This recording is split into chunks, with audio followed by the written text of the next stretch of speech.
Hello and welcome to another episode of All Elite Arcade. This is one we are very excited for because we will be talking about the Switch 2. It's the hottest subject this week. There's a direct that came out. There's all kinds of crazy stories about it and actually like world ramifications, but we'll talk about that in the news segment because we have to talk about the games we've been playing before, and I've been playing a whole lot of games. What about you, Chugs? Oh, I also, Uno, have been playing a whole lot of games. It was a big week for me. So very, very excited to talk about this week in gaming, but also excited to hear what you played this week. I played so much. And starting off, actually, I'm going to try to be a little relevant, but I played a lot of games that are either featured recently or have or upcoming recently. So I've actually spent 2 hours, a little more than 2 hours, on South of Midnight, which is a game from Xbox Studios, coming out next week, actually. I think our podcast comes out, and the next day it came out. So very thankful to the people at Microsoft who let me play this in advance. It is also available. I think if you pre-ordered it, you were able to play it 4 days early. It was one of those. Yes. That is correct, Uno, because I'm very interested in this game as well, and I did notice that if you got the upgraded version, you were able to play it a few days earlier. So I'm just so stoked that you played it. I'm excited to hear about it. Yeah, so I played about 2 hours of it. It's a third-person action adventure game. It has parts of it that feel like Uncharted, where you do the climbing, you leap from like ledge to ledge, but it is all in a bayou slash a like swamp forest section, at least the parts that I have played, and it is gorgeous. First of all, it's kind of claymation-esque, where I think they designed the 3D renders to look like claymation, but then on top of that, they also made it so that it is not like frame perfect, kind of like how claymation would be, where you can see either a frame is skipped and it's almost like, not janky, but like it feels like they maneuvered action figures and kept taking shots of it to develop the cutscenes of this game. And so it has a very unique style to it. It's incredibly gorgeous. It's very colorful. In fact, like, it's funny because I remember a decade ago, every game was a hue of brown or green, and everything was serious and played straight, and everything looked like an industrial building. Now, games are back to being colorful, vibrant. We played Avowed just recently, and that was incredibly, and if you're going to compare it to a Fallout, was so colorful. This game is extremely vibrant as well. It's very colorful. The story is like, has a mixture of voodoo, but also folklore from New Orleans. And it's been very interesting. I visually, it's stunning. Gameplay-wise, I'm enjoying the combat as of yet, and I've enjoyed the exploration a little bit. But I think I'm still probably an hour away before I get into the thick of the game, because I'm still learning new techniques. Your character, not only can you have regular combat, but your character also has like spells that I can push objects, push people. I can pull objects, pull people. I can essentially do a stasis, where they get stuck in position so that I can attack them. You can do that to other objects as well. It's quite interesting. I definitely will be playing more of it. This is a game that I was excited for, and it's one of the few Xbox proper games that were on the cusp of coming out this year. There's actually quite some stuff this year. Xbox has a decent lineup coming out, and very excited to get my hands on it first. I hope people will get to play it as well. We will discuss it more next week for sure. And then also current is I ended up on Steam, and we talked about a little bit of how I end up looking up games on Steam. Previously, I go with the overwhelmingly positive. I check out trailers. I watch like a monthly recap video. They'll tell me the stuff from the previous month. Well, I was looking for a new game. Every now and then, I just want a new experience. I kind of want to vary it. And so I ended up looking at what the top seller was this week. And the top seller on Steam this week was a game that I'd never heard of that's in early access called Schedule 1. And to give you context, it's about selling illegal materials and running shop and also growing those materials. And Nice. And it's not a game I typically would gravitate towards.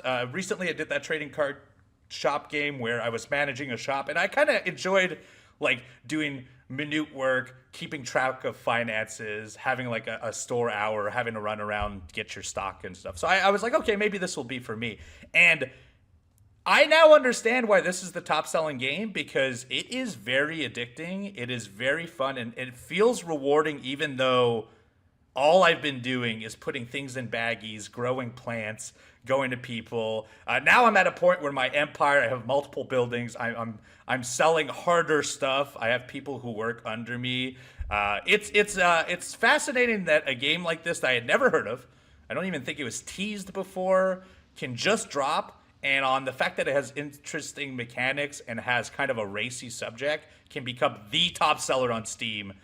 Right. One week to another. And by the way, there are games that were released this week. There are like big games that were released this week, and this game is just crushing it on sales.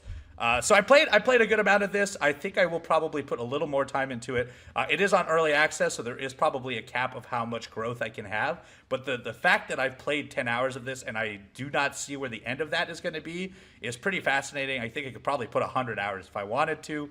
I doubt I will, but it is very interesting. If you have not played Schedule 1, it is very fun. An intriguing premise, but on top of that, just doing the small, minute work of day-to-day selling of drugs. There it is. There it is. I was trying to beat around the bush, but cat's out of the bag. Cat's out of the bag. I was selling drugs. But it is fascinating that you could get so much fun out of just like doing the small stuff on the growth stuff, managing all your inventory, also managing like what kind of devices you can use, and like it levels up too. So like to give you an idea, you can mix things together to create new strains. But like the machine that does that, you can also evolve it so that it becomes, originally you have to click and drag to put things into a bag. Then eventually the assembler can be like a spinning device that you just hit a button, and every time a bag is underneath, you drop it in there. And then the next one does it on its own. So there's a lot of like evolution of the small stuff in there that I very, very much enjoyed. Like there seems to be an upward progress, and these games, a lot of time, that's where it dies down for me. If I play 10 hours and I feel like I've gone nowhere, like trading card game, I think I'm done playing, because I just don't feel like, other than buying different cards, I just don't see the trajectory of the evolution of my shop. Whereas this, I'm like, okay, I'm now at 4 different shops.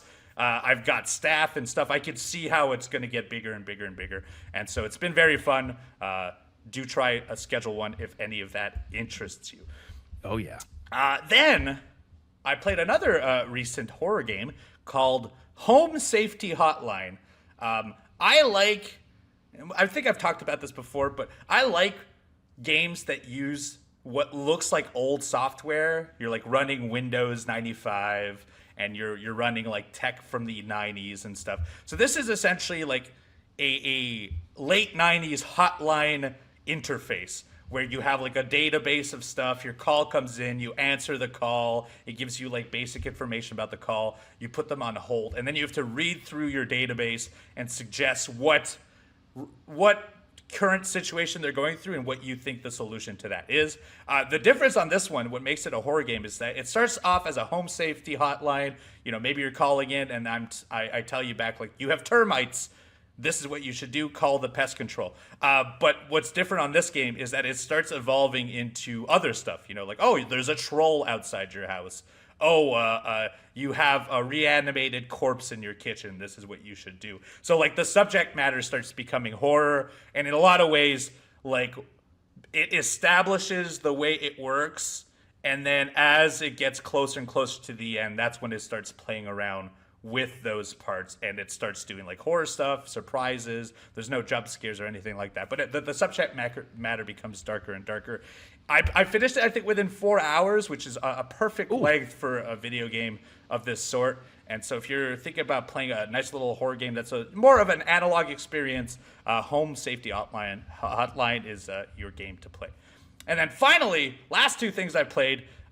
We watched the Switch 1 Direct last week, and yes, they unveiled more Metroid Prime 4, including that it will come out this year on both Switch 1 and Switch 2. And talking to a friend who was suggesting Metroid Prime, I realized that I only played a collective of 30 minutes of Metroid Prime in the entirety of my life. Me too, Uno. Yeah, so I know both of us are the same way, where I missed out on the GameCube craze. I never had a GameCube, and I had to go back and play a lot of those games.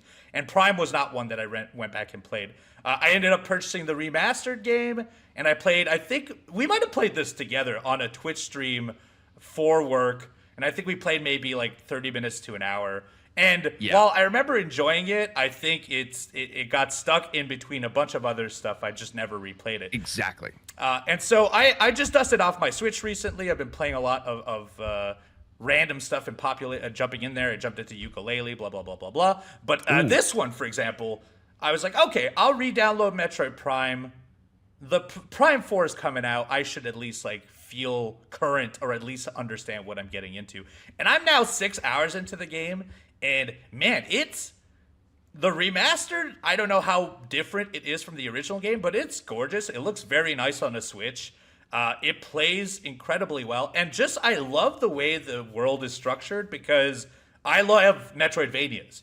And while it should have been very obvious and apparent, I didn't think about this being a first-person shooter Metroidvania. And that's what it is. You know, you get thrown into a map, you have the access to the full map, but as you progress around, you realize, oh, I can't get through this because I don't have the right missile. I can't get through this because I can't become a morph ball. My morph ball can't explode, so I can't get through that part. So as I'm playing, I'm taking inventory of places I can't go. And then every time I unlock a thing, I get excited because I can go back and find new paths. And I've been doing this for 6 hours. I'm still unlocking a lot of new stuff, and I am enjoying it a whole lot.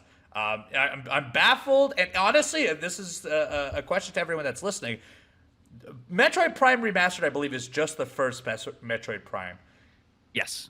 What I need to know is, if this is that good, do I need to go back and play Metroid Prime 2 and 3? Because I'm fascinated enough with this, and maybe have enough motivation with Metroid Prime 4 to do it.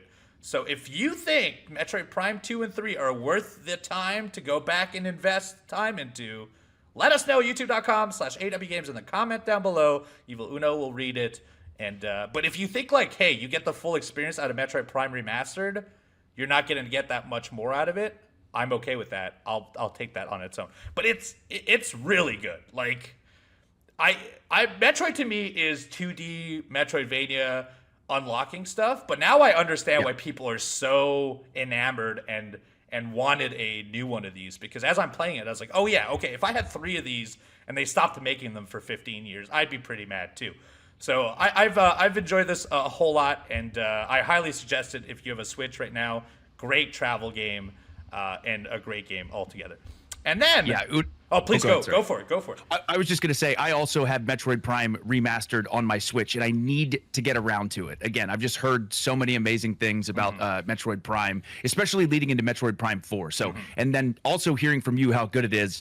That's maybe the next one on my backlog list on my Switch that I got to take care of. So nice. Glad to hear it's so good. Give it a look, because honestly, 2-3 flights, and I think you could get pretty close to an ending too, right? Because I think in 12 hours, if you're not trying to explore everything, you probably can hit the end of the game. Like I know, for example, there's a scanning feature in the game where you could scan information, including creatures, including like alien writing on the wall. And just from creatures, I've already reached over 30% in the 5-6 hours, which means if I take that as how many creatures are going to be left unlocked, I'm probably a third through. So this is under 20 hours. It's probably very easy to play through, especially for us who are on the go and often are on 4 or 5 hour flights for sure. Yeah. And then finally, and I know you're going to be talking about Twitch a lot because you had a lot of cool Twitch events in your life, but I'm still on my quest for Donkey Kong. If anything, more than ever, and we'll talk about that very shortly. But Donkey Kong 64, I started playing again just a few weeks ago. I only got through the first level. I'm now 3 levels deep. I've got every Kong except for Tiny Kong right now, and the game's really good. I'm starting to think like. I had a little moment where I was like, okay, I get why people give it flack. There's so much to unlock. It's really hard. But playing more of it, I'm like, it's Banjo-Kazooie times 10. It's incredible. Yeah. Yeah, it's cool. I really love. Obviously, there's a mod, and I think I might install this at some point. There's a mod that lets you freely trade between all 5 Kongs without having to go back to a Kong point, and which will alleviate some of the time that would be spent on this game. And I think I will install that mod because that's the only thing right now that's really a test of time, which is like I see it happen. I'm like, oh man, I'm going to do this whole level. Then I'm going to have to walk all the way back to the beginning so I can switch over to this guy to get 6 bananas only to switch back to another character. And so I might end up installing that mod to make it quicker. But a DK64, still incredible. Super excited about the next few DK games I have to play. I have to play the Bonga games. I've got, they're on the way. My Bongos should be here within 3 days. Very excited for that. I will be Twitch streaming that, twitch.tv/eviluno. So I've got both of those games. I got Jungle Beat to play. I've got Barrel Blast, which is that Wii racer game I completely forgot about. Somebody had to remind me of. And then there's the 2 more recent one, Tropical Freeze and HD Returns, which very excited to replay those because I'm very, very big into it. And then if I'm lucky, within 3 months, we'll be playing that new one, which I'm very excited about, but we will talk about a little later. Yes. So great week of Twitch for me, but I know it's nothing like your week because you hit some huge milestones this week on Twitch. It was a really, really big week. And funny enough, I was only able to stream twice this week, but Uno, it was 2 of the biggest streams that I had done in the 5 years that I've been Twitch streaming. But before I get into that, I also had the chance to finish some games that I'd been playing on my own personal 5-game cycle that I have. But even before I jump into that, once again, I always say it, but continuing every single morning to play Pokemon Trading Card Game Pocket. Every single morning. I don't really have too much to add other than I love the new shiny pack that they have. I absolutely love the battling. I am at the point where I've unlocked and beaten everything that you possibly can, with the exception of the expert level battles, which has been really, really cool. So still battling a lot, still opening packs every single day. I love the feature they added recently for the Wonder Picks, where there's a chance, like a 50-50 chance that you can get a sneak peek, which is really, really cool. So how this works is obviously there's the 5 cards there where you have to choose which one that you want. But if you get lucky, you'll get a magnifying glass that pops up and says you can take a sneak peek. So you pick one of those cards just to see what the card is. And if it's not the card that you want, then you choose another one. So it gives you like a better chance to do it. I did it this morning and it paid off. I really wanted a 1-star card, and I did the sneak peek and it was not the location that I thought. So the second location I picked, that was it. So really, really cool new feature there. But again, the Pokemon Trading Card Game Pocket has been so fun. It's so addicting, collecting the cards and doing the battles and stuff like that. But also, again, I was fortunate enough to finish 2 games this week, which is awesome. So the total now of games beaten this year is 6, which is awesome. So I got 2 very recently. The first one was Call of Duty Black Ops 6. I finally finished that campaign. And once again, I know I've said this before, but just such a brilliant campaign. I like that Black Ops normally goes a little bit out there with their stories. They do some pretty wild stuff, and Black Ops 6 is no different. The story has quite a few horror elements in it too, which I really, really enjoy. But again, the epic battles that you experience are so awesome. I've said before, but you get such a wide variety of different game mechanics and almost different moments within this game. At one point, you'll be sneaking around. At one point, you're going to be in this crazy, wild gunfight that seems so epic and so huge. Then also, you're going to do some wacky horror element stuff. It was a really, really cool story, and it was super fun to watch unfold. Also, I love this little addition here, which, again, some spoilers for Black Ops 6, but you go to this location called the Rook the whole time in between missions where you can upgrade and things like that. And I remember thinking, God, it'd be really cool if the final level is you're battling in the Rook, like the enemies come to your home base. And that's exactly what happened. Oh, cool. You're defending your home base. This place that you've been safe the entire game finally becomes a battlefield, and it's maybe the most epic battle of the entire game. So again, and also too, I was playing on Xbox Series X. Recently, based on an update, I was having some performance issues, but again, changing it to 60 FPS instead of 120 drastically helped. I would still have some hiccups here and there, but generally speaking, definitely playable. The Black Ops 6 campaign was a absolute blast. The movement was good, the story was good. Most importantly, the gunplay and the gameplay was super, super fun. So really enjoyed Black Ops 6. I think it was my favorite Call of Duty campaign I played in recent memory, so really enjoyed it. But in addition to that, I also finally finished Pokemon Scarlet, which was awesome. And that game, Uno, again, it's a Pokemon game. It's an open world Pokemon game, and it's awesome, super fun, traditional Pokemon open world in many different aspects. But that story took such a turn that I was not ready for. So generally, as we know, the idea is to go around to 8 different gyms, get these badges, go and fight the Elite Four, and then fight the champion to become a Pokemon champion. And by the end of this game, that is such a side story, it's not even funny. So I remember playing this and seeing that you have the 8 gyms you could go to. You have these Team Star bases that you have to go and clear out. Then there's these Titan Pokemon you have to take out as well with another character. And I remember thinking, oh, that's fun extra bonus stuff to do so you don't just run through the 8 gyms and then fight the Elite Four and become a champion.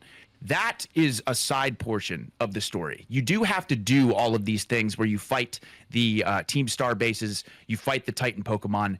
But by the end of this, after you become a Pokemon champion, it gets to a point where you're actually like saving the world practically.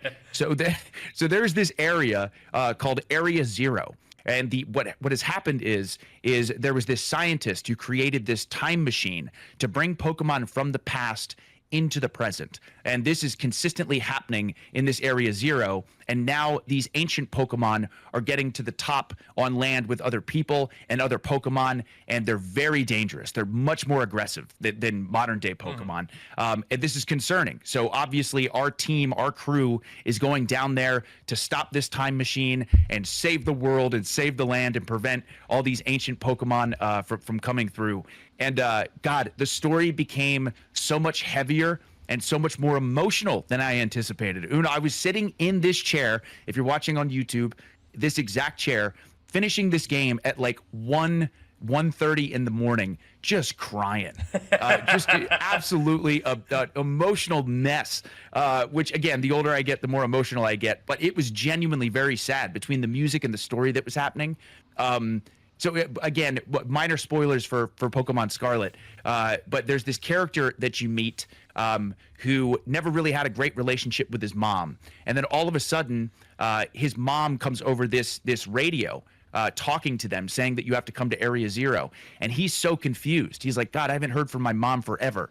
Again, pretty major spoilers for this game, but when you finally get to the bottom, you see that this character, Arvine, finally sees his mom, but it's actually like a robot AI version of his mom, who is doing everything in her power to make sure that this time machine, it stays active. But it has his mom's consciousness in there. So there's also moments of her saying like, I missed you. I wish I was a better mother. I'm sorry. I'm so proud of you. And as this is happening, there's like this really sad music playing, and it kind of ends pretty sad as well. So again, just an emotional roller coaster. I never expected to get emotional at the end of a Pokemon game, but it was awesome. I'd be curious. Is this the first game you cried to in 2025? No. Actually, okay. This is not the first. I think the first was Silent Hill 2 remake. Oh yes, that's right. You finished that this year. That's right. Yes, yes. I borderline. This is ridiculous, but again, it's funny at this point. I borderline got emotional at the end of Astrobot. Uno. Yes. Like it was just God. There's just so many great, amazing stories. Again, I've said this before. I love video game storytelling. That combined with the music and just the long journey that you go on. And I bet, let me tell you, everyone listening, I can get real emotional playing video games. Oh, yes. I can get real emotional. But yeah, just 2 brilliant games. So that's 6 games beaten. But in addition to that, most importantly, is this week on Twitch, I had stream 999, which to the day was celebrating the 5-year anniversary of me on Twitch. March 30th, 2020 was my very first stream. Hell yeah. And March 30th, 2025 was stream 999, where we celebrated 5 years on Twitch. I, of course, had to jump back into the game that I played on my very first stream, probably the most important video game to me in my life, that being Halo 5 Guardians. I was pleasantly surprised that people were still playing. I was able to get in multiple Warzone Firefight matchups, Hell yeah. which again, Warzone Firefight in Halo 5 is my favorite Halo mode of all time. I absolutely love it. For anyone who hasn't played it, it's this giant map where you have bases and you have different enemies and bosses that you have to defeat, and then these rec points that you use to get upgraded guns. There's like 3 or 4 versions of every single weapon in Halo 5. I love the variety. I love the speed of the movement. Halo 5 rules.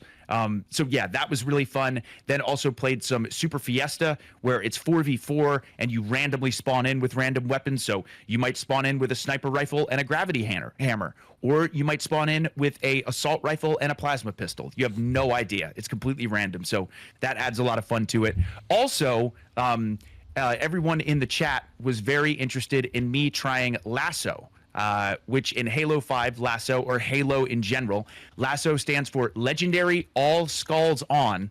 And let me tell you, I don't know how anyone is able to beat 1 level in this mode. It is the hardest thing I think I've ever attempted to do in gaming. So not only are the enemies on Legendary, but you have to put all these skulls on. And these skulls add difficulty aspects to the levels. For example, enemies have twice as much health. Enemies are grenade happy and constantly throw grenades. The only way you can get your shield back is if you melee an enemy. You can't see your gun. Or the tick that shows when you're shooting your gun. There's no radar whatsoever. And then the worst one, if you die, you have to restart the whole level. So you could be 2 hours into a level, and if you die, you got to start from the beginning. It is so challenging, and I have so much respect for anyone who has ever beaten a Halo game on Lasso, because it's maybe one of the toughest challenges ever. But it was so much fun. Again, Halo is incredibly important to me, so I wanted to do that for our 5-year anniversary. But then after that, I only streamed twice, but 2 of the biggest streams we've done. After that, we celebrated Stream 1000, which was absolutely incredible. It was my first 12-hour stream, which was awesome. Actually, when we're filming this, I just did it yesterday, so I'm definitely a little bit tired, but my God, was it fun. We did multiple giveaways, which was really, really cool. Also, what I did was I love Super Mario Maker 2. Super Mario Maker in general was one of the first things that I watched like on Twitch, and one of the first things that I watched on YouTube. That actually got me into watching different content creators. I loved watching people play super difficult Mario Maker 2 levels. So for this stream, I had some people within the Chugs Army make some really, really cool Mario Maker 2 levels. And Uno, I didn't do too bad. Of the 11 levels that I played, I beat 10 of them. Damn. I beat 10 of them. So did pretty good. And there were some challenging ones in there. There were some challenging ones, but just amazing levels. And then there is another member of the Chugs Army. His name is Rainmaker. So he had made this incredible world within Minecraft. I have never played Minecraft before. Neither have I. But yeah. So he called it ChugsWorld. I didn't even really know how the controls worked or anything like that. But long story short, I go into this world. Uno, it's massive. It is an entire city called ChugsWorld with all these different references to everything that we've done on stream, all the different games we played. There was a section like a thank you house where he had got quotes from other people within the chat to send thank you messages. That made me emotional. Big shock. I get emotional all the time, but that made me emotional. Just unbelievable the amount of work that he put into this world. So again, I want to say on this podcast, a huge thank you to him, and a huge thank you to everyone who has helped and been a part of this stream, from stream number 1 to stream 1000. I love you all. Mwah. And in addition to that, I also got to try out, I've been meaning to do this, try out the First Berserker Khazan, because Ben Starr is the lead voice actor who Yes. was Clive in Final Fantasy 16. He's amazing, such a great voice actor. But also, I loved the cell shading graphics, and I love the fact that it's a Souls-like. So super excited to try that out. I only played about an hour of it, but I can tell you right now, as far as my personal 5-game cycle, that game is being added immediately to PlayStation 5. Hell yeah. The combat feels great. The parry system feels so rewarding. I love the equipment system. It's super, super fun. I only played a little over an hour, but my God, I get why people are raving about this game. It is a good Souls-like game. Did you get to the first boss at all? Because I've been told that it's an incredible game, but the bosses are very hard. Yes, so I did not get to the first proper boss. I got to about like what seemed like a mini boss who just absolutely destroyed me the first time. Yeah. But I did get him second try, so I did not try a first boss yet. But same thing, Uno. I have heard from multiple people that the game's awesome, but holy cow, the bosses are tough. So very interested. I will absolutely have some updates for everybody to see how difficult these bosses are, because I have heard they're really, really tough. I'm excited to hear it. Yeah, me too. And then last but not least, for Stream 1000, me and my brother played some Halo Infinite. Once again, we started and celebrated Stream 999, the 5-year anniversary with Halo 5. Had to end Stream 1000 with Halo Infinite with my brother as well. And there's definitely been some updates to Halo Infinite. Specifically, the firefight mode is just... It's gotten even better. I remember really enjoying the firefight mode when it first came out, but the levels and the stages and the round system and the boss design is so cool. We had such a great time. We played a map as well that was inspired by Halo 3 ODST, their first firefight map, which was super cool. Just a really, really great time jumping back into Halo Infinite, which, again, I can't wait to play more of that. It's been so long overdue. Halo Infinite still rules, an incredible game, and I can't wait to play that more. But yeah, again, it was an amazing week of streams. We have a lot more awesome streams to come. So seriously, to end this portion, I just again want to say thank you to each and every person who has been involved in that this week. It was some of the most special things that I've ever experienced. So thank you to everyone, and we got some great video games in the process. Damn right. And here's to another 1,000 streams for Yes. the Chugs. And hopefully it will not take another 5 years, but we'll see. We'll Yes. see. That's actually, in 5 years, that's a lot of streams to have. Yeah, I was thinking about that too. A buddy of mine, when I told him 1,000 streams, he said in 5 years, he goes, "Oh, so that's like 200 something streams a year." Yeah, and I'm like, "Wow." Yeah, when you put it that way, that's a lot of streams. That is a lot. So my goal, though, I did say this. My goal, like you said, is to get the next 1,000 in less than 5 years, hopefully before the 10-year anniversary. So with how busy the schedule is, we'll see. It might be pretty challenging, but that's the goal. That's the goal. Hell yeah. If you want to follow the next 1,000, go to twitch.tv/thechugs. If you want to follow my DK adventures, go to twitch.tv/eviluno. Lots of video games for both of us this week. It's been an incredible week, but it's even more incredible because both of us were very, very excited for this Nintendo Switch 2 Direct, and we're going to talk about Nintendo Switch 2 and all of its launch lineup right after this.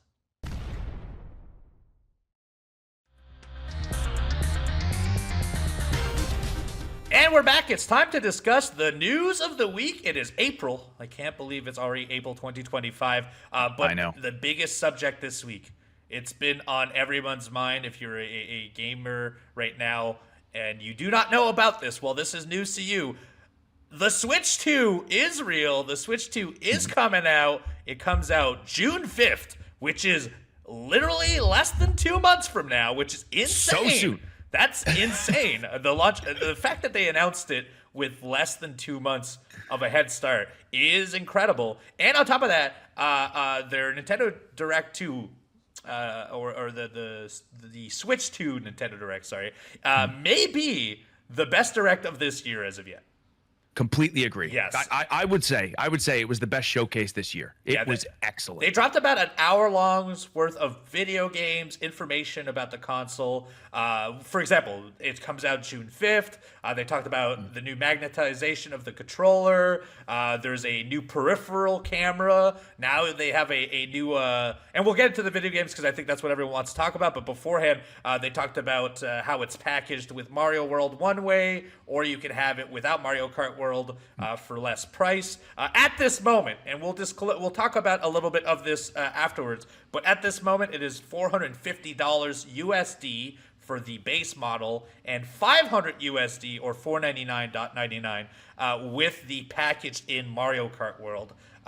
So essentially, that is a $30 rebate because it seems that the video games will be about $80 USD, which a lot of people are up in arms about, and we could discuss that afterwards as well. But that is the current information. Other than that, they also announced it has a new game chatting mode. So on their controller, there's a button specifically for chatting, and now it has essentially Nintendo solve their previous issues of how they're going to address online play with friends by essentially building a Discord within their console. So you can now, as of yet, it's been disclosed that you can get 4 people on one chat. The beautiful thing of it is that you can also stream your game to other people. So simultaneously as you play, you can see other people's gameplay. You can also focus on a person's gameplay, so all 4 of you could just watch a person as well. And then the thing that I found fascinating is that they gave you a camera peripheral, so you can also feed your camera, if you will, and you can also automatically make it so it cuts out your background and superimposes you on top of your video and essentially makes Twitch streaming easy to your friends. I don't know how it will play in practice. Nintendo's online stuff is not exactly the most robust, but it looks pretty promising for a Nintendo project. It looks cool as hell. It really does. Uno, I actually was just as stoked about all this hardware discussion as I was about some of the games. Because like you had said, again, as far as online play goes, I know it's been kind of difficult. You can do it on the Switch 1, but it was certainly something that Nintendo wanted to focus on going forward. And for the Switch 2, holy cow. Again, the fact that, like you said, it can automatically almost like add like a green screen behind you with your gameplay, how easy it seems to be to hop into chat. I love the idea that everyone could be playing different games and you can still talk. Once again, like you said, the camera feature, there's a microphone built in to the Switch itself. Yep. You can also do that in handheld mode. It's really, really cool that they're kind of going this route. And I didn't know if we wanted to jump into the frame rate and yes, absolutely, we should. Okay. Yeah, because that also, again, I knew we were going to get an upgrade, but hearing the Switch 2 docked can do 4K 60 or 1080p 120, which is wild. Wild. Yeah. When they said that Metroid Prime 4 can be 120 frames per second, I couldn't believe it because it does not sound like a thing Nintendo will pull up. It's pretty fascinating. There are some things about it, so for example, the battery life is comparable to initial Switch 1, so it's about 6.5 hours. It is not as good as the LED versions that they released later on. The screen, I believe, is not an OLED. Not yet, so there is room for improvement in the future. The screen is slightly larger also than the Switch by about 3/4 of an inch, I think. And Uno, in addition to it being an LCD screen, but it does support HDR. It does, which is nice. Yes, and I believe the HDR is when it is docked. I don't know if it is actually when it's handheld as well. I think you're right. So that is maybe something to look into. They're definitely out there and talking about it freely now, so that information is out there. I just cannot confirm it off the top of my head. Yeah. And then another thing they also announced on the hardware side is that you can actually share your game on your local Wi-Fi network to up to 3 other consoles.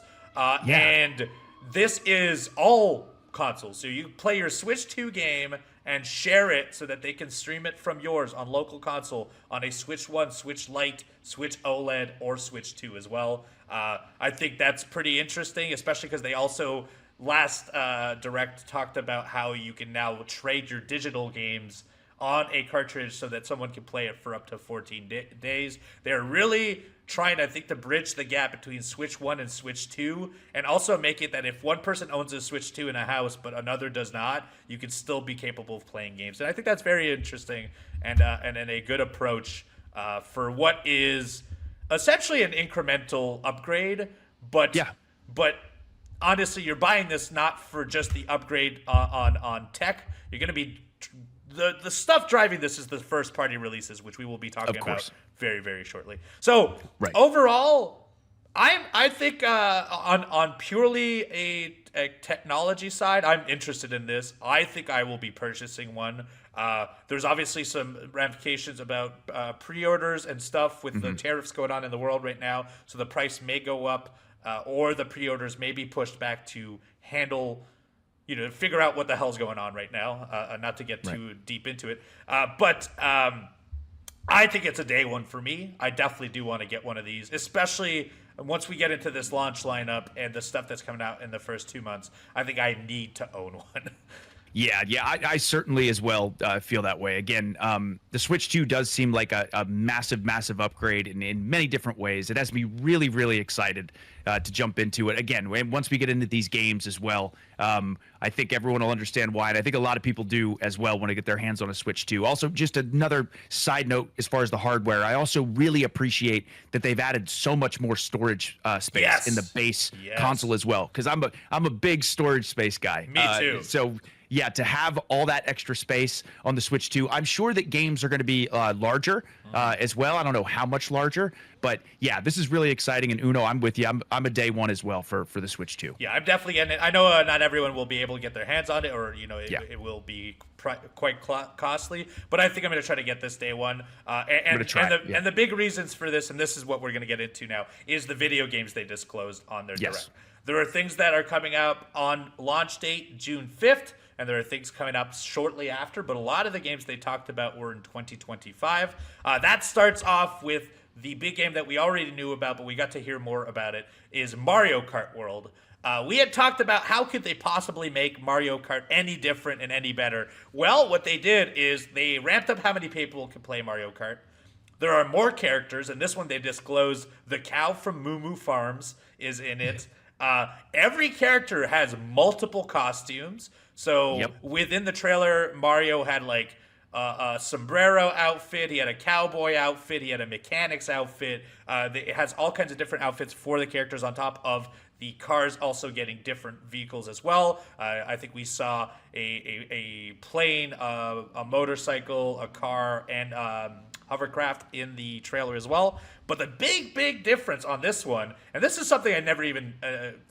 when thinking about how they were going to improve this is not a way I thought they would do it, is you can race on tracks, but they also have an open world aspect to it, kind of like Forza Motorsports, where if you wanted to, you could just not drive a track and drive off the track and just go into the open world. They created which is weird because the Mushroom Kingdom, it looks to be structured like America, but they made a whole continent that now you could go from race to race, drive in between things, search things. Like, there's probably secrets to find around there. I bet you some of the costumes are probably attached to that. I'm not sure how that free roam mode will be. I know there has some treehouse gameplay that has dropped, and I have not watched that yet. But it does fascinate me that this is the direction they're heading in, and I'm very, very excited for this. That will be launching June 5th.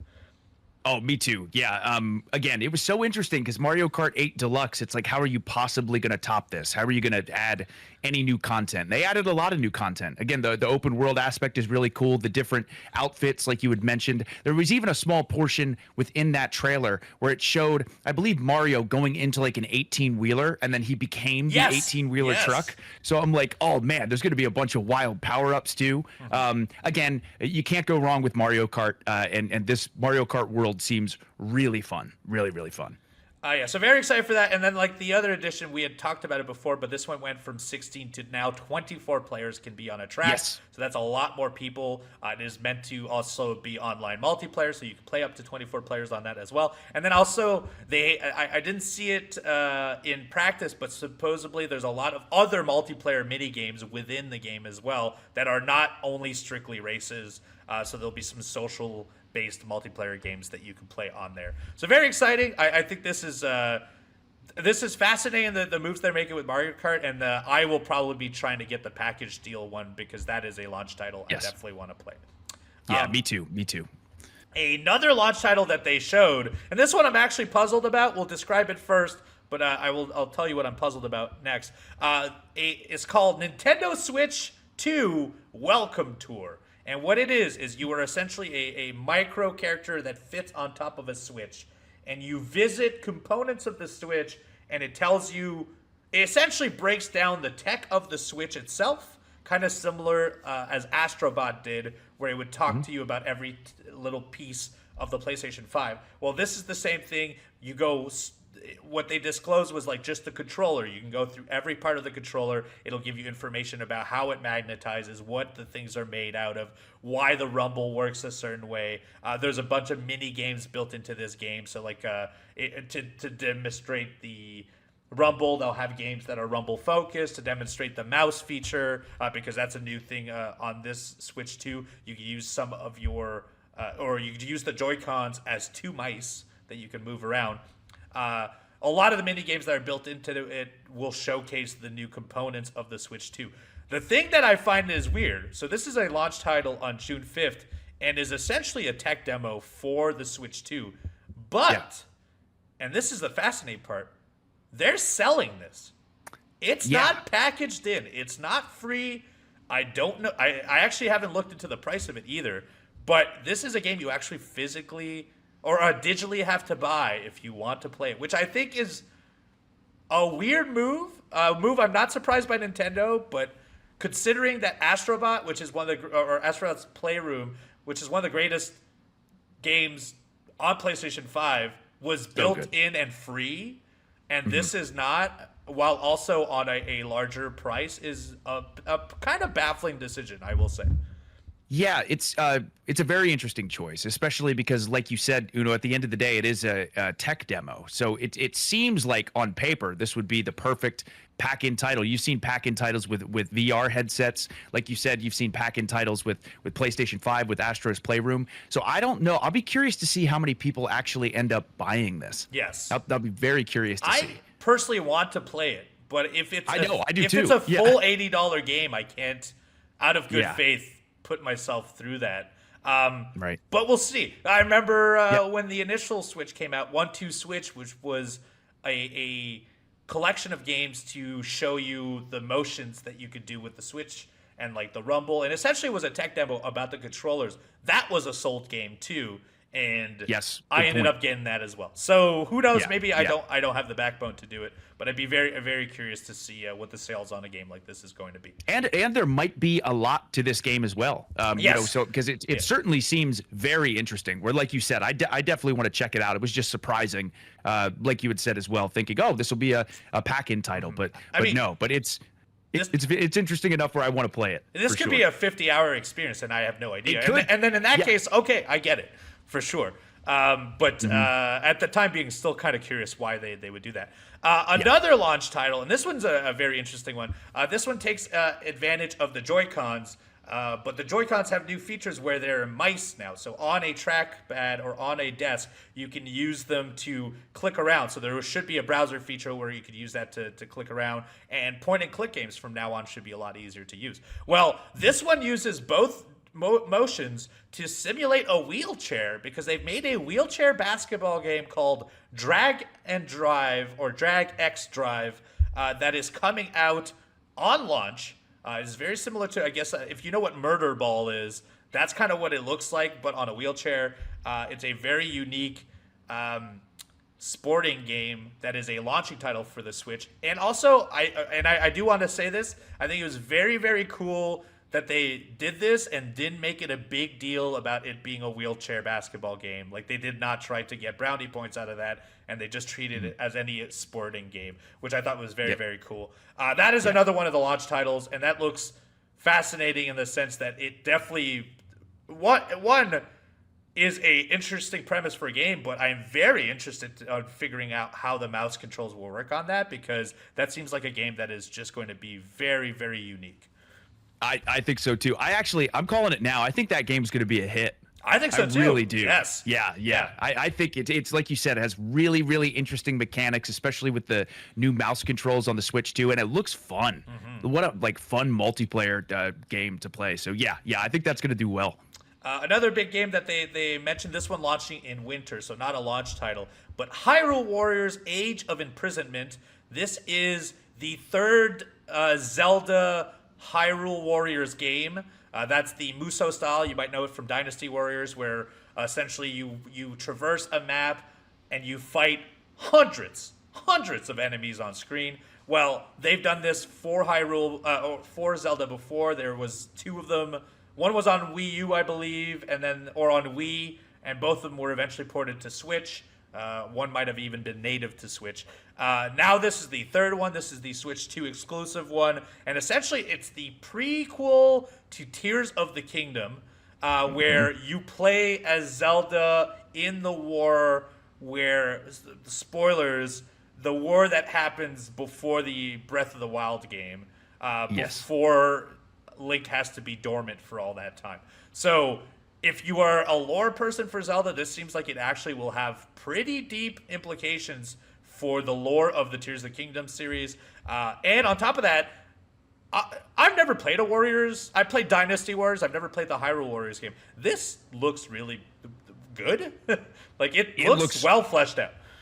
Really, really good. And same thing. I've never played a Hyrule Warriors game, but that little trailer that they showed, again, also, as everyone knows, I'm a juicy lore guy. Oh, yes. I love me some lore. So the fact that this is a prequel to Tears of the Kingdom is really, really cool and really exciting. But in addition to that, God, the combat looks so fun. Specifically, like playing as Zelda just looked so cool. Yes. Like when they showed that shot within the trailer where it kind of zoomed back and then you were walking as Zelda in 3rd person, I was like, oh, I like the camera angle. Okay, this looks really good. And then, God, the combat looks amazing. So I think this is going to be my first Hyrule Warriors game that I check out. I think it looks awesome. Yeah, I definitely think I'll be checking out this winter as well.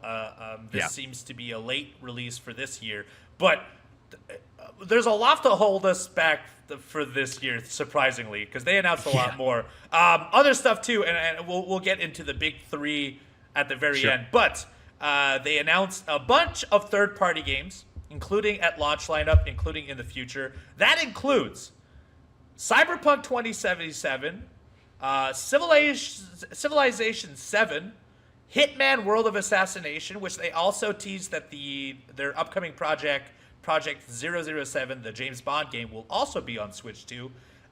Tony Hawk Pro Skater 3 and 4, and they also used their little time of trailer to tease a SpongeBob map, which they had not teased before. Street Fighter 6, Hades 2, Hogwarts Legacy, Split Fiction that just recently came out, and this one has big implications because we're going to talk about it, Elden Ring is also coming out to Switch 2. All of those will be coming out to the console at launch or close to launch.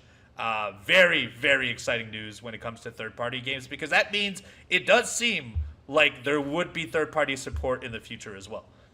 Yes, this was really exciting because I know a lot of these games are available on Steam Deck in handheld mode, but to know that Switch is getting these games now, again, not only shows the power of the hardware, but like you said, the future for game releases in general. It sounds like a lot of devs are going to be able to release their games on the Switch 2, which is very, very exciting. Yes, big time. And then on top of that, Switch 1 games are also getting upgrades, including the 2 Zelda games are getting upgrades. Yes. So both Breath of the Wild and Tears of the Kingdom will get HDR support, upgraded graphics, quicker frame rates, a GPS app. So they built this app for both of the games that essentially will attach to your Nintendo account, will keep track of where you are on the map, and will tell, essentially, you don't have to buy a manual anymore because it's built in and cooked into this app, and you can now use it as a secondary device to help you navigate through both of those games. And then on top of it, in the second game, they made a QR code mode where you can make your fabrications. I was never good at building those things in Tears of the Kingdom, but you can build these giant contraptions, and now you could save that to a QR and share that with people, and I could see that being a thing that people will get really excited for because that makes for new content to try and share with people. And honestly, for me, it gives me a reason to go back because I was never capable of building anything cool, and now I might try to step around in a giant mech if I can. Yeah. The app is really, really cool. And then just one small note, but again, I was not only graphically did it look so good, but my God, Tears of the Kingdom looked buttery smooth. Oh, yes. Like the frame rate looked great. Yes. And then when you're in Korok Forest or the Lost Woods too, it looked, the HDR support looked great. So this game is already gorgeous, but to see it upgraded, I definitely want to return to it. Yeah, this will definitely be the definite way of playing these games. They're a paid upgrade to go from Switch 1 to Switch 2. I think it might be $10 to $20, but you get both, or $10 per. Or you could buy a brand new version entirely as a Switch 2 exclusive title. And then on top of that, they also updated Super Mario Party Jamboree. They're getting a DLC that's exclusive to Switch 2. And they built into the original game some voice control and motion control stuff that was not in the original launch lineup. And so there are more mini games and there are exclusive modes for Switch 2. And then they also mentioned there will be a ton of free upgrades to Switch 2, including Mario Odyssey is getting a faster stuff, and a lot of the the first-party Nintendo games are going to be ported over to Switch 2 with better fidelity, faster speeds, HDR support, and with no extra cost because it has no new content. Which I think that's a cool move to just let that happen. I understand selling new content for $10 to $20. I get that. But for games that will have nothing new, I think it's very cool that you can just get it from Switch 1 to Switch 2 and get that upgrade. Absolutely. All right. Now we could finally... Oh, actually, before we get into the big three, we also, on the Nintendo Online portion, we are now getting GameCube. It was always rumored that it was going to be coming out. Well, the GameCube is now being added to the lineup of games that you can play, all the nostalgia you can go and visit through Nintendo Online. The launch lineup, I believe, for the first two games are The Legend of Zelda, The Wind Waker... Oh, three games. Soul Calibur 2 and F-Zero GX, which includes multiplayer modes within it, too. All three of those games are playable at launch, and they also teased some Pokemon Stadium games and a bunch of other stuff in the coming months. I think the fact that GameCube is going to be added on here, and on top of that, GameCube has a peripheral attached to Switch and Switch 2, I'm very excited because that's a library of games I never got to jump through. I am too. And Switch Online is continuing to grow and grow and grow. They continuously add new titles to multiple different platforms. Like again, the SNES just got 4 games added to it. Yes. They keep doing it, which I love. I love having access to all these old retro games, whether to re-experience them or to play them for the first time. I also love that when GameCube is dropping, we are getting a Bluetooth GameCube controller, which I can't wait to add to my collection as well, because I have all the other ones, so I got to add that one to it. But yeah, this is great news. I know it's been rumored for a while, but so glad to hear that the GameCube titles are coming to Switch too. Yeah, I also got that the N64 one for Switch. They have a Super NES one. I think they have an NES proper one as well, right? They do. Okay, they do. so... Yeah. And the NES one, you actually charge by docking it, like putting it within the Switch. The other ones, the other ones you use a cable and plug it in. But with the NES ones, you just plug it in the side of the Switch. Cool. So the Sega one's great. All the Bluetooth controllers are awesome. So yeah, I'll be adding this one for sure because the GameCube controller, much like the N64, is so unique that emulating it is a little hard, and I would love this. Yeah. And on the similar subject of GameCube, there's actually a GameCube game that they teased that they'll be releasing later in the year on their online platform that is getting a sequel. Kirby Air Rider is now getting Kirby Air Ride is getting a sequel called Kirby Air Riders that is coming out in 2025. This is a game that you'll be playing in the next 9 months. And it is a sequel to the original GameCube game, which is a Kirby racing game. Very crazy that they launch Switch 2 in the first year. We're getting 2 major first-party Nintendo IPs and their racer games. But I've never played Air Ride, so I'm hoping they drop it on GameCube because I definitely want to play it, and that is one that I'm fascinated for in the future as well. I haven't either, but people were raving about it, so that has me super excited. Apparently, that was just an excellent Kirby game on the GameCube, so yeah, definitely want to check this out. Okay, and then I saved these last 3 things, because 4 things, because these are things I know we're personally excited for. First of all, they announced Deltarune Chapter 3 and 4 will be launching, and not only launching, it is a day 1 launch for all 4 chapters of Deltarune. Deltarune is the not sequel, but the next game for the person who made Undertale, one of the greatest independent games of all time. People have been playing Chapter 1 and 2 for years now. Chapter 3 and 4 were always rumored to eventually come out, and they are launching on June 5th. That is a launch title. That's a day 1 purchase for me. I've actually waited to play the first 2 chapters specifically for the entire game to come out. Very, very excited to play that. absolutely is a day one for me. I have played chapters 1 and 2 of Deltarune. Yeah. It is excellent, and this to me was so surprising. I wasn't even thinking about the idea of Deltarune with chapters 3 and 4 to be a launch title for the Switch 2. So I loved Undertale. I loved the first 2 chapters of Deltarune. I can't wait. This might be the first game that I play on my Switch 2. Hell yeah. Yeah. So yeah, I'll be getting that. And then we've been talking about this for months, but we finally got new Silksong stuff. It was quite literally 3 seconds of new content. But in those 3 seconds, they announced that it is being released in 2025. There's been a lot of updates to the Steam page recently, and so I think we must be having an imminent announcement coming up. There's got to be. I think Xbox proper is probably the people that are going to announce it, since they were the first ones to tease it. But we're getting new Silksong this year. It's a guarantee. They said 2025. They can't take it back. And in those 3 seconds, people have actually gone through all that stuff, and it would seem that graphically they've enhanced it with new lighting. A lot of new little tidbits are in there, and in those 3 seconds, they showed that you go back to the original map. So there is extra lore attached to the original game that we're going to visit. This is not all new content. We will be able to go back and see some of the old parts, and I'm very excited for that more than anything. I am so excited, Uno. I said it before we went live. It's going to be the summer of Silk. Oh, yes. I'm calling it now. It's going to be the summer of Silk. Oh, yeah. Let's go. Let's get silky. 2025. Let's get silky, dude. Let's get silky. This Switch 2 release feels like it was tailor-made for us, because on top of this, when this trailer started, I was literally screaming. I tried to text you, but I was like, I don't know if he's watching it, so I'll wait. We're getting a new From Software game exclusive to the Switch 2, and I don't know how to say this without. I think it's supposed to be like Bloodborne. From the trailer, I was like, are we getting Bloodborne 2 on Switch 2? This is insane. But by the end of, and they showed a ton of mystical beasts, razor weapons, literally clothing that's from Bloodborne. A lot of the city was built similar. So I think it's a Bloodborne adjacent game, but it's not Bloodborne 2, which makes me believe we're still going to get it.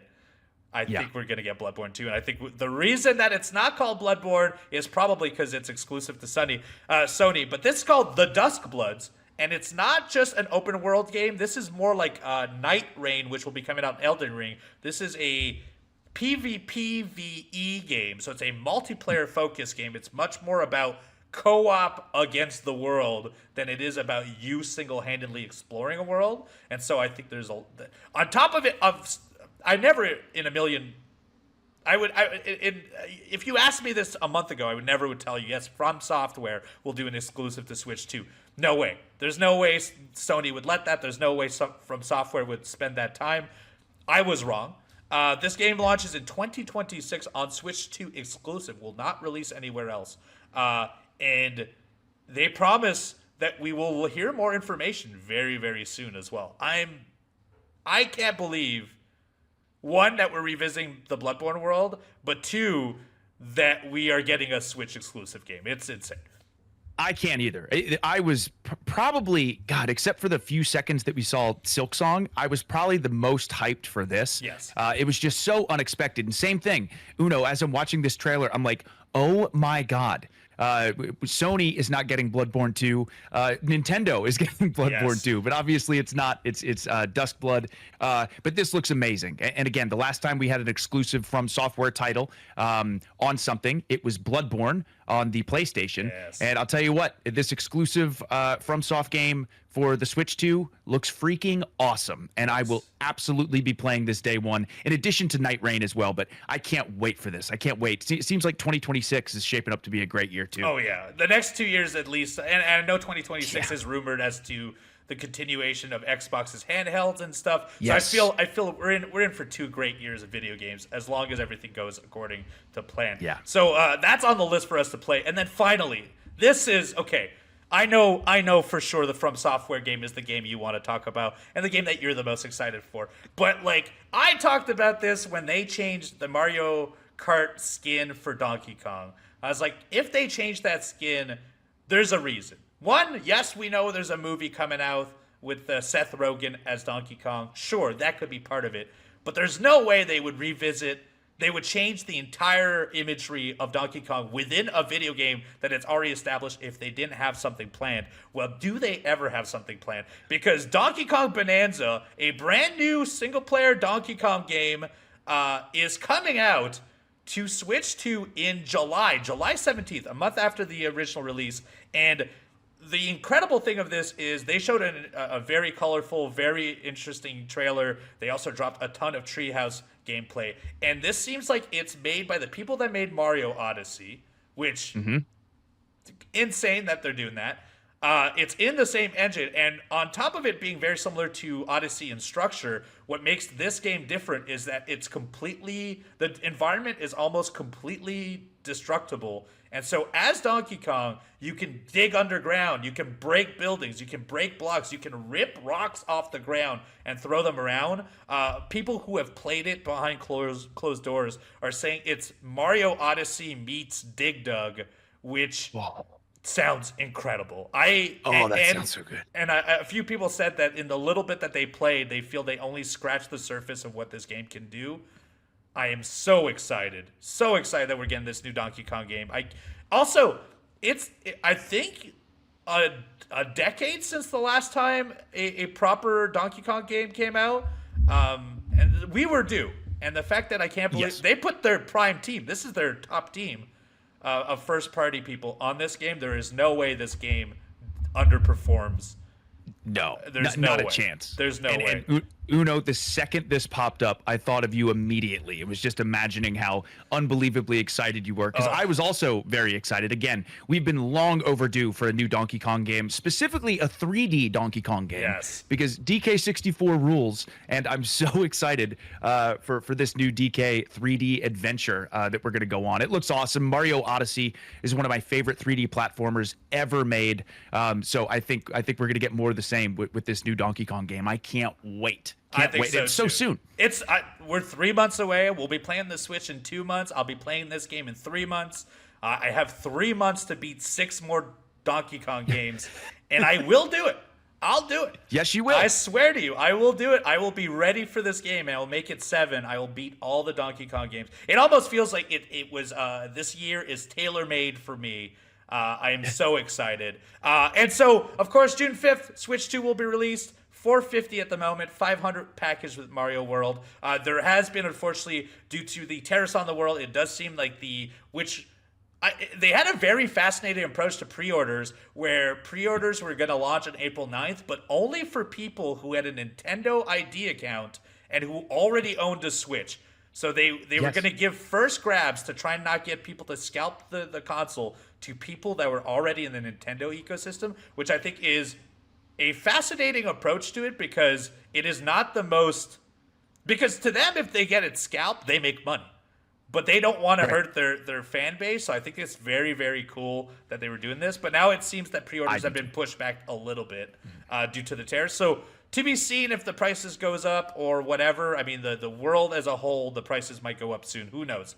But I at this moment, until they disclose it is not coming this side of the world, but at this moment, I will get those games and that console day one. Very excited for the Switch 2. If you have anything from Switch 2 we didn't talk about that you think needs some time to be discussed, youtube.com/AEW Games, put it in the comments down below. I will be there to respond. Both me and the Chugs, very excited for this. So excited. And while there has been other news for this week, it's mostly Switch 2 stuff. So in a bit of transparency, I think we should get to our best segment of all, our favorite segment of all. That's right. The community mailbag comes up right after this.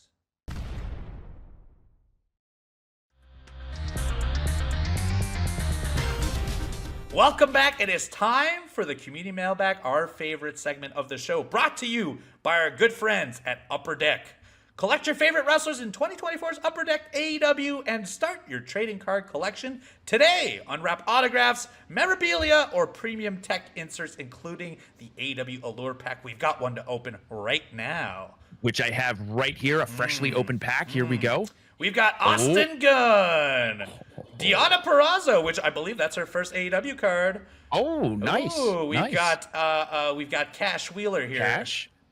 Very shiny. Adam Copeland, Oh, nice. or These known cards as Cope. Yeah. Kenny Omega, a former champion. With the title, yeah. Oh, this is a different one. Oh. Oh, that's an Adam Copeland one. About to do a Code Red, I believe. We've got Pac. Yeah. Pac's got his own nice. card. Malachi Black. Malachi?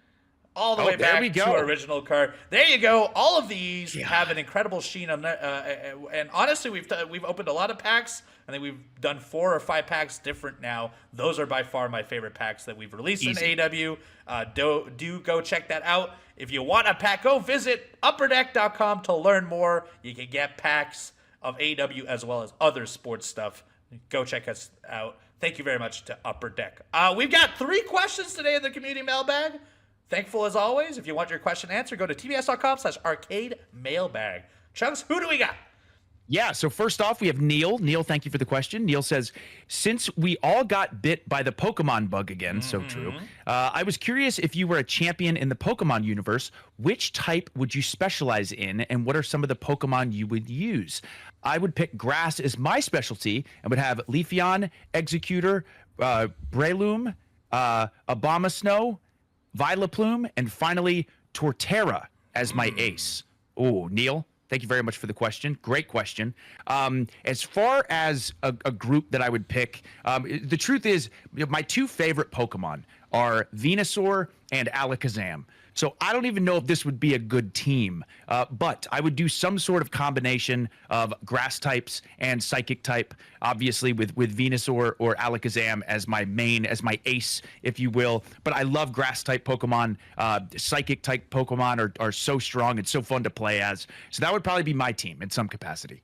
I think if Evil Uno had a team, Evil Uno has to go by the things he represents. So I'm going psychic. I'm going fighting, and I'm going ghost type.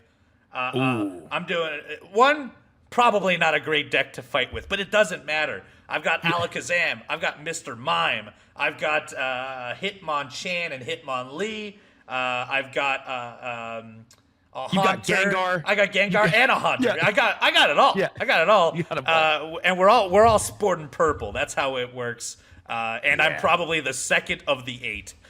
just based on how Evil Uno is typically ranked. So, Right. But great question. I will say, reading the Pokemons, I realized that 2 of those I don't know Abomasnow or Torterra. Oh, I know Abomasnow just because I recently finished Pokemon Scarlet, but I actually I'm also not too sure who Torterra is. It must but be I'm sure an if I Earth saw turtle. him, I It would must be an recognize Earth him. turtle of sorts. That's what it sounds Yeah. like. Great question, Neil. Thank you so much. Great question. Let us know what your Pokemon lineup would be in youtube.com/AEW Games in our comments. Next one. Oh, and this is a simple one, but this is one we could talk about ad nauseum. Dylan says, what is your favorite puzzle game? Okay, Dylan. I'm going to take the forefront here because I'm the puzzle master. You are the puzzle master. You've got to. My favorite puzzle game of all time is called The Witness. It's a big open island that you just traverse and solve puzzles. There's no combat, and really the beauty of the game is that it is silent. There's barely any audio. It is just a game about making line puzzles. But the beauty of it is that you can only learn how to play the game by playing the game. It teaches you a language to solve the puzzles, and as someone who has completed the game 3 times over, every time I come back to it, I have no idea what I'm doing, and I have to restart from scratch because it's an acquired knowledge that you need to, there's so many symbols, and you don't know what those symbols mean until you've played enough of the game. So you could go, if you knew all of it, I could replay the game right after beating it and probably go right towards the end within a couple hours because I know the path and I know what things to solve. But when you're playing it from scratch, there is so much to explore. And there's also layers upon layers of stuff that will shock you because there are more puzzles in that game than you ever would think. They're, in fact, everywhere. It is my favorite puzzle game of all time. And then a quick shout out to, and this is on a different type of puzzle styles, Baba Is You, which is a programming language puzzle where you have to change using physical pieces. You have to move the pieces around to make strands of code to dictate what the rules of the map are, and it will humble you. It is a game I've yet to finish, and I still try to attempt it. But it is a extremely difficult puzzle game, but one of the best puzzle games I've ever played. Nice, nice. Well, and I am not quite the puzzle master like Evil Uno is, but I would say my favorite type of puzzle game. I know generally these are considered survival horror games, but one of the reasons they are survival horror is lots of times the puzzles that you have to complete. So games like Resident Evil, games like Silent Hill, and I also love that the puzzles also oftentimes involve like Metroidvania aspects where you'll get an item that's maybe super far on the other side of the mansion, and you have to go back and put it in this door or this statue or something, and then you get another item. So I'm very intrigued and very interested by the survival horror puzzles that we get again in games like Resident Evil and Silent Hill. So as far as strictly puzzle games, again, I have very little experience with them, but I love the puzzles in Resident Evil, love the puzzles in Silent Hill, and those are probably my favorite puzzle games, if you want to call them that. So Hell yeah. Yeah. Thank Jake, you, thank Dylan. you for the question. Thank you. Or sorry, Dylan. Dylan. Yeah. Dylan, thank you for the question, because Dylan, once again, thank you. But the last question is from Jake. Here we go. Jake, thank you so much for the question. Jake says, "Hey, Chugs and Uno, hope you two are doing well." Thank you, Jake. Same to you. I was recently trying to find something to play in between finishing up Pirate Yakuza and waiting for Assassin's Creed. I decided to start up playthrough of one of my all-time favorites, Naughty Dog's Jak and Daxter, for the first time in a long while. Playing it again brought me immediately back to my childhood and transported me back to very specific comforting memories of being on summer break and playing for hours on end in my family's basement and being able to completely immerse myself into something. I feel like moments like that are hard to come by when you get older. So my question for you two is, are there specific games or series that have a similar effect on you, and what is it? Thank you so much for what the two of you do both in and out of the ring, and happy gaming. Thank you. Thank you very much for the question. Starting things off, yeah, there are definitely a few games that come fresh in my mind as far as transporting me back in time. There's three, actually. Number one is probably Super Mario World. I, to this day, oftentimes try to play Super Mario World at least once a year. I just have so many fond memories of playing that game with me and my brother. In addition to that, the original Final Fantasy VII always transports me back to summer vacation or being a kid and being so excited. I remember so many times I would be at like a pool or over at my friend's house, and someone would even say something, or I would see something Final Fantasy VII, and I remember being like, "Ooh, I can't wait to go back and play it. I'm so excited to go back and play it." Just that kid excitement of playing these games that you love. And then also the original Halo Combat Evolved. Me and my brother recently have been talking about how we want to do like a traditional LAN party again with Halo CE. Because my God, those times were so fun with your friends. So still, when I play Halo Combat Evolved to this day, that really takes me back as well. But so many games in my mind that I'm really passionate about or take me back down that nostalgia road. But those three are big ones in my brain. For me, almost every single one is from the N64 era, but almost every N64 game brings me back to a specific time in my life where it was like an instrumental part of my life where I was a young teen, and pretty much everything I like in life was being formed at that time. Wrestling, video games, comic books, the music I listened to, that was all the times. So a lot of times when I get asked what's my favorite game of all time, I always say Super Mario 64, because I will replay that game, and every time I replay the game, while the game is fun, it transports me back to a time when and I think I talked about this before. We had a giant ice storm in Canada. My dad and my family had to stay in a hotel for several weeks, and to try and keep our minds off the fact that we weren't in our home and we were stuck in a room, my dad bought me the N64 with Super Mario 64. And I remember those times very fondly. I remember them specifically. And so when I play that, it brings me back to that time. And so a lot of the N64 lineup is like that too. No Mercy 64 brings me back to me and my best friends at home, all four of us playing in our little apartment. We played it for years.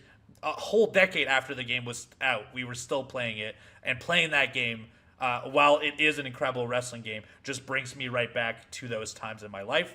And then I have another one as well, since you got three. Super Smash TV which is a Ooh. Super NES game. It's a co-op based top-down shooter. Me and my friend Jason would play this all the time when I was at his house. So when I end up like dusting that off and playing on occasion, it reminds me of the times of playing that with him and playing Days of Reckoning on the GameCube. Like, a lot of it just comes back to the same 8-year span, but man, all of those games bring me back to that time, and it's some of my happiest moments are based around those games as well. Yeah, absolutely. Thanks, Jake. An incredible question. Yes. And thanks to everyone that sent out questions. If you want your questions answered, go to tbs.com/arcade mailbag. We love answering your question. It is by far our favorite part of each podcast, and we thank you a whole lot. If you want to listen to our podcast, hit that follow button, hit that subscription button. We are available on all podcasting services. We drop on Monday in the wee hours of the morning. But if you want to see our YouTube version with our beautiful faces, youtube.com/AEW Games, that is where you can find it, as well as an easy place to leave your comments so that Evil Uno can read them and comment on it as well. I will be on Twitch this week playing some Donkey Kong games, twitch.tv/Evil Uno. Chugs, what about you? And I'm going to be jumping right back in after the big celebratory streams. I'm going to be jumping back into my 5-game cycle, starting off with The Witcher 3. I'll be streaming on Twitch this week as well. Once again, twitch.tv/thechugs, playing a wide variety of stuff on there, ready for the next 1,000 streams, baby. Heck yeah. And thank you so much to everyone that has supported us, be it on our Twitch, Yes. be it right here on the podcast. We could not do this if it wasn't for your support, and we appreciate you. You've been nothing but lovely people. Part of my favorite parts of every week is when I go to a wrestling show, or I go to an independent show, or I go to a convention. You're always talking about how we have a positive impact on your lives, because we are positive focused gaming podcast, and I really do appreciate those comments. So thank you to everyone that does listen, and we will see you next week for another episode of All Elite Arcade. Bye bye.